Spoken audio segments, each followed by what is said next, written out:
Strong winds and stormy weather like we've been having lately can topple trees, causing thousands of dollars in damage to your home or property. Well, the best way to prevent this is to catch disease and weaknesses in trees before they fall. New at 6, consumer reporter Heather Sullivan talked with a certified arborist about how to spot warning signs on your trees. Okay, now that we are into the spring storm season, we want to help you make sure that your trees aren't something that's going to fall over in a storm and damage your property, damage your home. So we have Alec Hall with us. He is a certified arborist with Davey. Thanks so much for being with us. Absolutely. Thanks for the opportunity to talk. Yeah, we want to show you some signs to look for in trees that might mean it needs to be removed or it needs treatment. So we spotted something right here. Yeah, we got lucky as soon as we pulled up. So you'll notice in this area here, we have a wound channel that's kind of moved up our tree.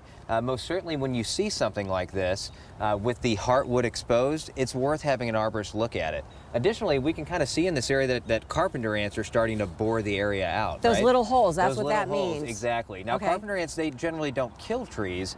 However, they can hurt the integrity of the tree by taking out the heartwood. Another thing we want to look for is with our trees, if we have an area where the roots seem to be maybe moving or becoming more exposed, that's worth keeping an eye on, right?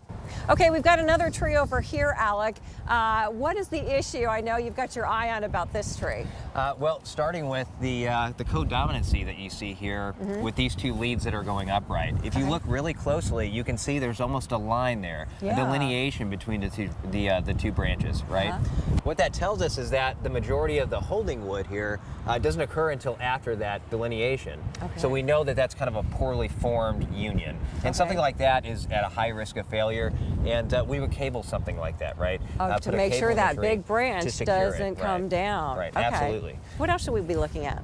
Well, my eyes as an arborist, before they even go up, always go right to the base of the tree, okay? And my thoughts are, if we have any kind of fruiting bodies or mushrooms or anything kind of in this buttress area, that definitely warrants a call to an arborist to identify that type of mushroom.